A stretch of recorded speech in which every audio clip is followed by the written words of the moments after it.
ಓಂ ಶಾಂತಿ.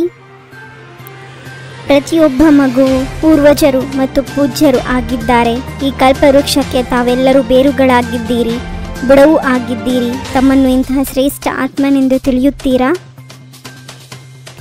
ಹೇಗೆ ಬ್ರಹ್ಮ ತಂದೆಗೆ ಪಿತಾಮಹ ಎಂದು ಹೇಳಲಾಗುತ್ತದೆ, ಅವರ ಜೊತೆಗಾರರಾದ ತಾವು ಸಹ ಮಾಸ್ಟರ್ ಪಿತಾಮಹ ಪೂರ್ವಜ ಆತ್ಮಗಳಿಗೆ ಎಷ್ಟೊಂದು ಸ್ವಮಾನಗಳಿವೆ. ಅದರ ನಶೆಯಲ್ಲಿರುತ್ತೀರಾ? ಪೂರ್ವಜರ ಮುಖಾಂತರ ಪ್ರತಿ ಆತ್ಮಗಳಿಗೆ ಸಕಾಶವು ಸಹಜವಾಗಿ ಸಿಗುತ್ತಿರುತ್ತದೆ. ವೃಕ್ಷವನ್ನು ನೋಡಿ ಬುಡದ ಮೂಲಕ, ಬೇರುಗಳ ಮೂಲಕ, ಕೊನೆಯ ಎಲೆಗಳವರೆಗೂ ಸಕಾಶ ಸಿಗುತ್ತಿರುತ್ತದೆ. ತಾವು ಪೂರ್ವಜರು ಆತ್ಮಗಳಿಗೆ ತಂದೆಯ ಮೂಲಕ ಸಿಕ್ಕಿರುವಂತಹ ಶಕ್ತಿಗಳಿಂದ ಪಾಲನೆ ಮಾಡಬೇಕು. ಇತ್ತೀಚೆಗೆ ಆತ್ಮಗಳಲ್ಲಿ ಅಶಾಂತಿ ಮತ್ತು ದುಃಖದ ಅಲೆಯು ಆವರಿಸಿದೆ. ಬೇಹದ್ದಿನ ವಿಶ್ವದ ಪೂರ್ವಜ ಆತ್ಮರೆಂದು ತಮ್ಮನ್ನು ಅನುಭವ ಮಾಡುತ್ತೀರಾ? ವಿಶ್ವ ಸೇವೆ ನೆನಪಿಗೆ ಬರುತ್ತದೆಯೋ ಅಥವಾ ತಮ್ಮ ಸೇವಾ ಕೇಂದ್ರದ ಸೇವೆಯು ನೆನಪಿಗೆ ಬರುತ್ತದೆಯೋ? ಇಂದು ತಾವು ಪೂಜ್ಯಾತ್ಮರನ್ನು ಪ್ರತಿಯೊಬ್ಬರು ತಮ್ಮ ತಮ್ಮ ಭಿನ್ನ ಭಿನ್ನ ದೇವಿಯರನ್ನು ಬನ್ನಿ, ಕ್ಷಮೆ ಮಾಡಿ, ಕೃಪೆ ಮಾಡಿ ಎಂದು ಕರೆಯುತ್ತಿದ್ದಾರೆ. ಅಂದಾಗ ಭಕ್ತರ ಈ ಶಬ್ದವು ಕೇಳಿಸುತ್ತಿದೆಯೋ ಅಥವಾ ಇಲ್ಲವೋ? ತಮ್ಮ ಕಲ್ಪವೃಕ್ಷದ ಚಿತ್ರವನ್ನು ಸನ್ಮುಖದಲ್ಲಿ ತನ್ನಿ, ತಮ್ಮನ್ನು ನೋಡಿಕೊಳ್ಳಿ. ತಮ್ಮ ಸ್ಥಾನವೆಲ್ಲಿದೆ?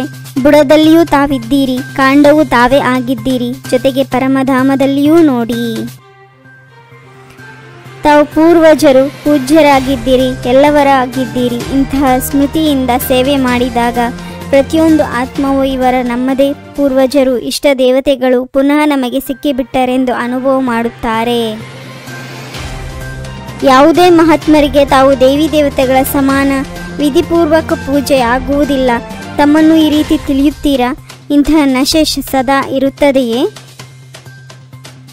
ಬಾಬ್ದಾದ ಎಲ್ಲ ಮಕ್ಕಳನ್ನು ಪ್ರತಿಯೊಂದು ಪ್ರಾಪ್ತಿಯಲ್ಲಿ ಅವಿನಾಶಿಯನ್ನಾಗಿ ನೋಡಲು ಬಯಸುತ್ತಾರೆ. ಒಮ್ಮೊಮ್ಮೆ ಅಲ್ಲ. ಧಾರಣೆಯು ಅವಿನಾಶಿಯಾಗಬೇಕಾ ಅಥವಾ ಕೆಲವೊಮ್ಮೆ ಮಾತ್ರವೋ? ಸೇವೆಯಲ್ಲಿ ತತ್ಪರರಾಗಿರುವ ಕಾರಣ ಅನೇಕ ಪ್ರಕಾರದ ಏರುಪೇರುಗಳಿಂದ ಪಾರಾಗಿ ಬಿಡುತ್ತೀರಿ. ಆದರೆ ಬಾಬ್ದಾದ ಏನು ಬಯಸುತ್ತಾರೆ ಎಂದರೆ ಒಂದು ಸಮಯದಲ್ಲಿ 3 ಸೇವೆಗಳು ಒಟ್ಟಿಗೆ ಇರಲಿ.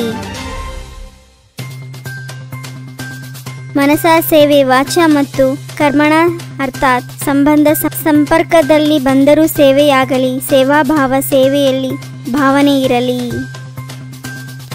ಯಾವಾಗ ನಾವು ನಿಮಿತ್ತರಾಗಿರುವವರು ನಿರ್ವಿಘ್ನ ಸ್ಥಿತಿಯಲ್ಲಿ ಸ್ಥಿತರಾಗುತ್ತೀರೋ ಆಗ ವಿಶ್ವದ ಆತ್ಮಗಳನ್ನು ಸಮಸ್ಯೆಗಳಿಂದ ನಿರ್ವಿಘ್ನರನ್ನಾಗಿ ಮಾಡಲು ಸಾಧ್ಯ.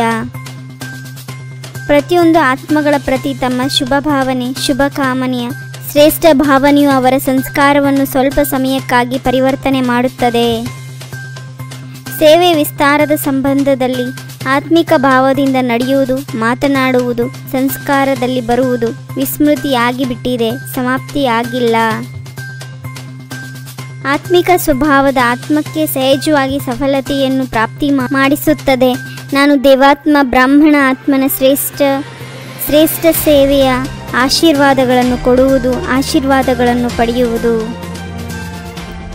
ಏನೇ ಆಗಲಿ ನಾನು ಬ್ರಹ್ಮ ತಂದೆಯ ಸಮಾನ ಆಶೀರ್ವಾದಗಳನ್ನು ಕೊಡಬೇಕಾಗಿದೆ. ನಾನು ಫರಿಸ್ತೆಯಾಗಿ ಇವರನ್ನು ಫರಿಸ್ತೆಯನ್ನಾಗಿ ಮಾಡಬೇಕಾಗಿದೆ.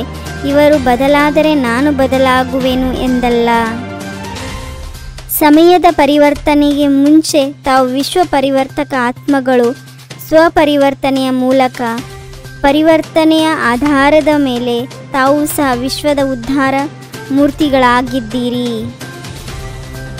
ತಾವೆಲ್ಲ ಮಕ್ಕಳು ಯಾರು ಏನೇ ಕೊಡಲಿ ನಾವು ಆಶೀರ್ವಾದಗಳನ್ನು ಕೊಡಬೇಕೆಂದು ಸಾಹಸವನ್ನಿಟ್ಟಿದ್ದೇ ಆದರೆ ಬಾಬ್ದಾದ ತಮ್ಮ ಅಧಿಕಾರದ ಸಾಹಸ ಉಮ್ಮಂಗದ ಕಾರಣ ತಮಗೆ ಸಹಯೋಗ ಕೊಡುತ್ತಾರೆ. ನಿಶ್ಚಯದ ಅಖಂಡ ರೇಖೆಯ ಮೂಲಕ ನಂಬರ್ 1 ಭಾಗ್ಯ ಮಾಡುವಂತಹ ವಿಜಯದ ತಿಲಕಧಾರಿ ಭವ. ಬುದ್ಧಿರೂಪಿ ಕಂಪ್ಯೂಟರ್ನಲ್ಲಿ ಫುಲ್ ಸ್ಟಾಪ್ನ ಚಿಹ್ನೆ ಬರುವುದು ಎಂದರೆ ಪ್ರಸನ್ನ ಚಿತ್ತರಾಗಿರುವುದು. ಓಂ ಶಾಂತಿ. 21 ಜನ್ಮಕ್ಕಾಗಿ 21 ಪರಮಾತ್ಮನ ಮಹಾವಾಕ್ಯವನ್ನು ಆಲಿಸಿ ತಮ್ಮದೇ ಆದಂಥ ಈ ಚಾನಲ್ಗೆ ಲೈಕ್ ಮಾಡಿ, ಶೇರ್ ಮಾಡಿ, ಸಬ್ಸ್ಕ್ರೈಬ್ ಆಗೋದನ್ನು